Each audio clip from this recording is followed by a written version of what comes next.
안녕하세요. 도미르입니다. 여러분들 모두 잘 지내셨나요? 저는 잘 지내고 있었습니다. 오늘 장을 보러 갔다 왔는데 동네 놀이터에 애기들이 엄청 많이 모여있더라고요. 아무래도 놀이터다 보니까 호흡이 가빠지면서 좀 위험하지 않을까 라는 생각과 동시에 제 유년 시절이 생각나면서 저 때는 저렇게 노래하는 게 맞는데 라는 두 가지 생각이 교차되면서 알 수 없는 감정이 들었던 하루였습니다. 빨리 모든 것이 원래대로 돌아와서 사회가 안정화되고 정상화됐으면 좋겠습니다. 그럼 전 영상에서 말씀드렸던 것처럼 오늘은 사랑이라는 주제에 관해서 이야기해볼까 해요. 그래서 가져온 책은 정한경 작가님의 안녕 소중한 사람입니다. 한순간도 당연하지 않은 당신에게 라는 부제목을 가지고 있네요. 이 책은 여러 가지 파트로 나눠 있어요. 그 중에서 저는 파트 4 사랑에게 라는 부분의 사랑 상태 페이지부터 읽어드리도록 하겠습니다.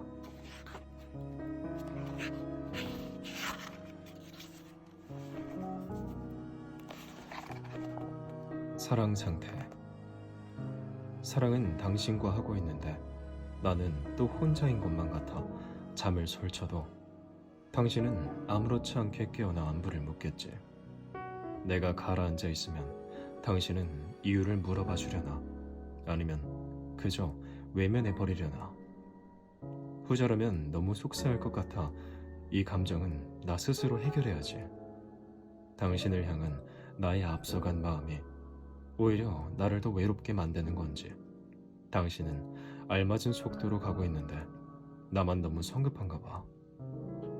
당신이 조금만 속도를 맞춰주면 좋을 텐데 나 혼자만 살아가는 것 같잖아. 이 말은 속으로 삼켜야지. 이 새벽이 지나면 당신의 아침은 밝겠지만 나의 아침은 여전히 지금에 머물러 있겠지.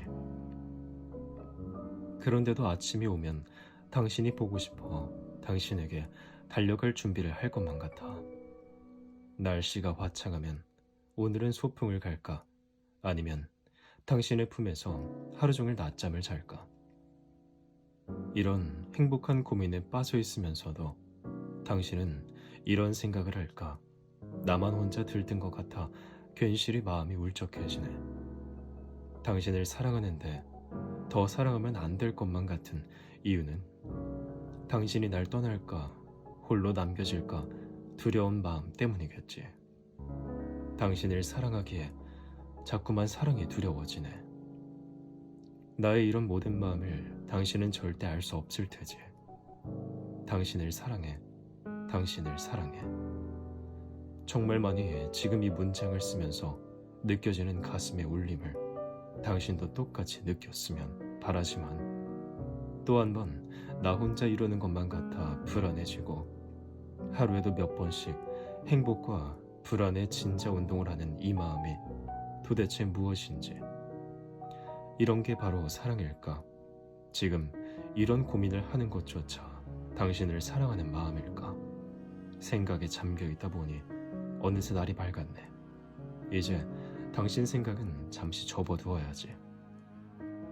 그런데 창밖으로 내다본 이 맑은 하늘은 당신을 닮아 있네.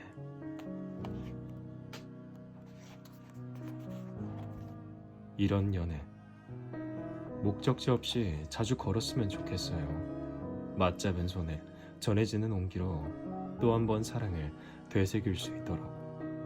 그렇게 급하지 않게 서로의 보폭을 맞춰 걸으며 서로를 위한 사소한 배려를 느낄 수 있도록. 조금의 어긋남에 실망하지 않기로 해요. 어긋났다는 사실 자체에 힘들어하기보다 어긋난 이유를 알게 됨으로써 더 이상 서로에게 상처를 주지 않을 수 있다는 사실에 감사하기로 해요. 가끔은 서투른 글솜씨로 서로에게 마음을 전해요. 매일 나누는 대화에도 담지 못하는 가까울수록 미처 전하지 못하는 마음이 있기 마련이니까요. 서로에게 눈물을 보이는 것을 주저하지 않기로 해요. 아픔을 드러낸다는 것은 그만큼 서로에게 깊이 스며들어 있다는 뜻이기도 하니까요. 어쩌면 아픔의 순간이야말로 서로의 존재를 더욱 값지게 느낄 수 있는 시간일 테니까요. 서로의 모습, 있는 그대로를 사랑해 주기로 해요. 서로 다른 우리에게, 그렇게 다른 우리가 만났기에 서로를 닮아갈 수 있으니까요. 이 모든 것들이 혼자가 함께로 나아가는 행복한 과정일 테니까요. 마지막으로 언젠가 서로에게 소홀해질 때, 때로는 권태가 우리를 속일지라도 맞잡은 손 고쳐잡는 우리가 될 수 있게 지금 느끼는 이 감정을 잊지 않기로 해요. 우리 그렇게 사랑하기로 해요. 세 가지 마음. 사랑엔 세 가지 형태가 있다. 자기 자신을 사랑하는 마음, 타인을 향한 사랑의 마음, 타인이 내게 주는 사랑의 마음, 그리고 이 세 가지 가운데 나를 가장 행복하게 만드는 사랑이 있다. 만약 관계를 겪으며 감당할 수 없는 고난이 찾아온다면, 도무지 해결되지 않는 공허함이 찾아온다면, 어느 하나의 마음을 쏟느라 나머지 사랑들을 소홀히 하고 있는 것은 아닌지 생각해 봐야 할 것이다. 스스로의 욕심이나 부족함으로 균형이 무너진 것은 아닌지 돌아봐야 할 것이다. 소중한 사람과 오래도록 함께하는 방법은 자신이 무조건적인 사랑을 주거나 사랑을 받으려 노력하는 것이 아니라, 또는 자기 자신만 생각하는 이기적인 사랑을 품는 것이 아니라, 서로가 서로에게, 그리고 자신이 자신에게 적절한 사랑의 밸런스가 유지되도록 균형을 맞춰주는 것인지도 모른다. 어느 하나도 소중하지 않은 것은 없기에.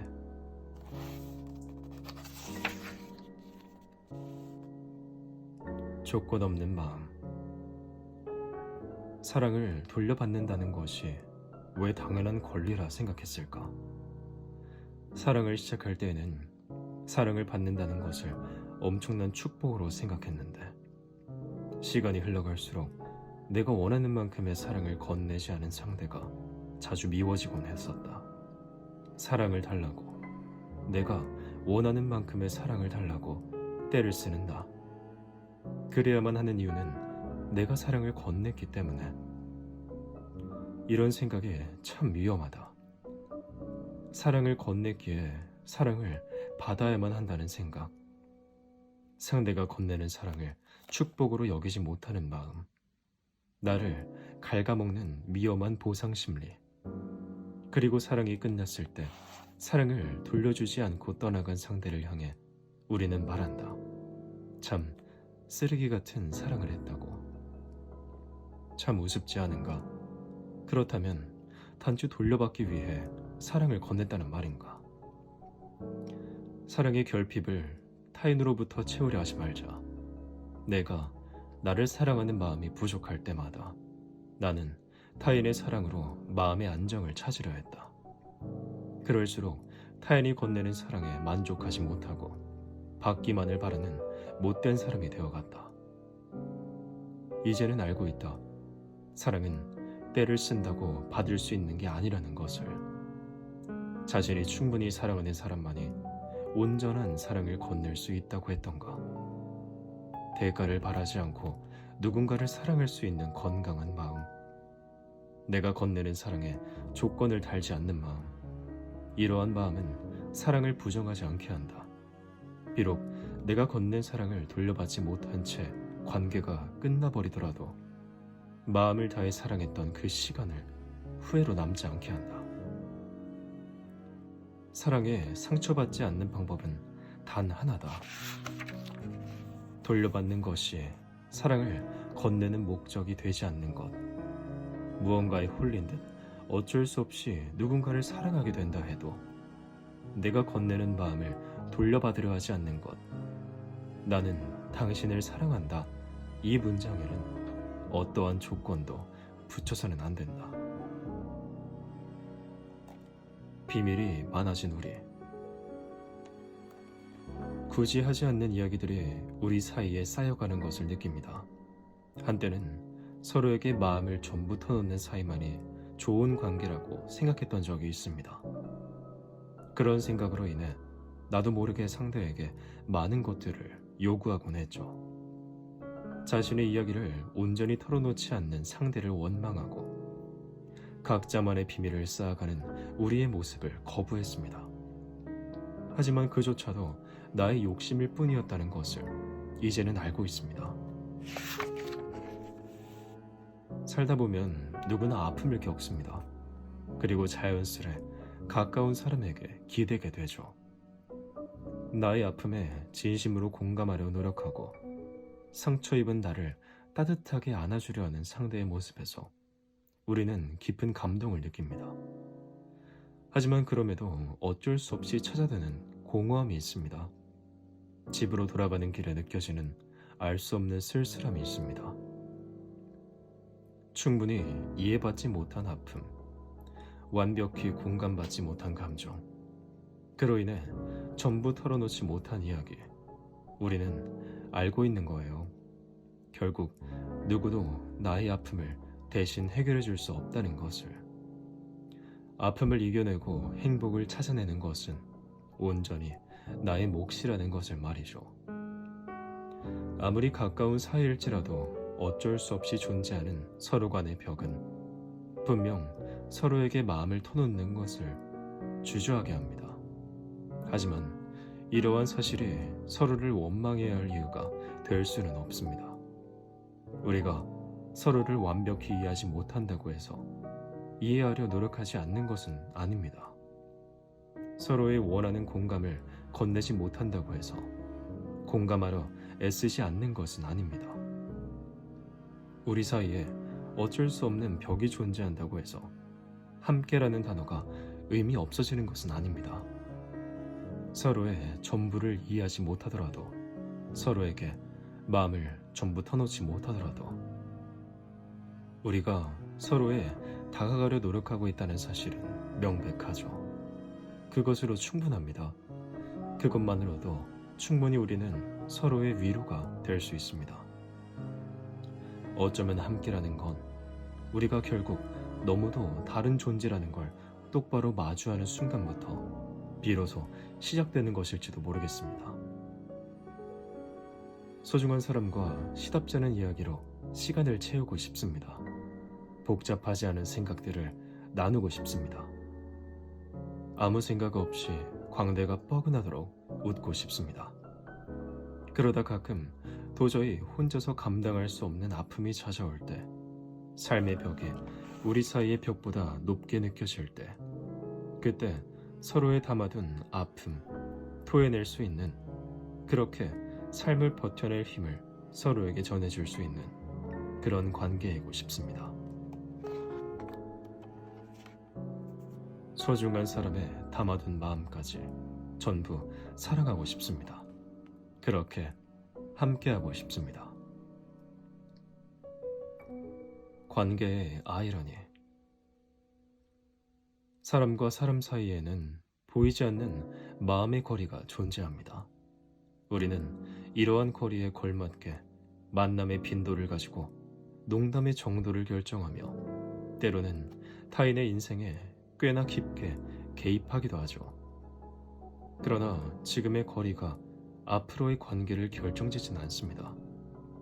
누구보다 가까웠던 관계도 허무하게 끊어져 버릴 수도 있고, 적당한 거리를 유지했던 관계가 오랜 시간 끊어지지 않고 지속될 수 있죠.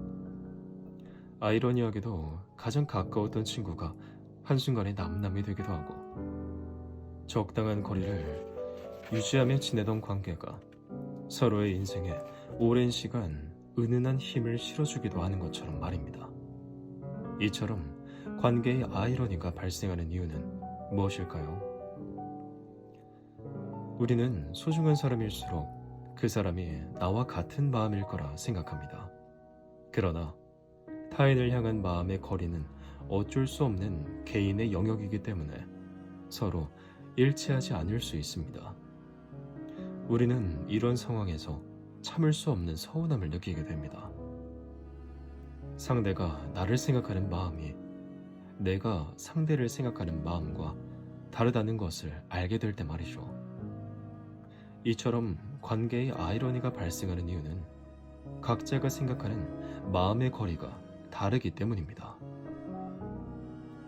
우리는 때로 상대의 서운함을 가볍게 여기곤 합니다. 자신의 소홀함으로 상대가 서운함을 품었다는 생각은 하지 못하고 상대가 가진 마음이 얼마나 아름다운 것인지 알지 못하고 상대를 외로움에 방치하곤 합니다. 소중한 사람을 잃지 않기 위해서 우리는 상대의 마음을 자주 들여다보려는 노력을 해야 할 것입니다. 그리고 자신을 돌아봐야 할 것입니다. 나의 소홀함으로 마음의 차이가 생겨버린 것은 아닌지, 나도 모르게 상대의 소중함을 잊어버린 것은 아닌지. 안타깝지 않나요? 단지 차이로 인해 관계가 끊어지게 된다는 것이 말이에요. 서운함을 가볍게 흘려보내 상대가 멀어짐을 준비하도록 내버려 두지 마세요. 소중한 사람의 소중한 마음을 무심코 지나치지 마세요. 서운함을 표현하는 상대에게 한 걸음만 다가가 주세요. 한 걸음 다가가는 것은 한 걸음 멀어지는 것에 비해 너무도 간단하거든요.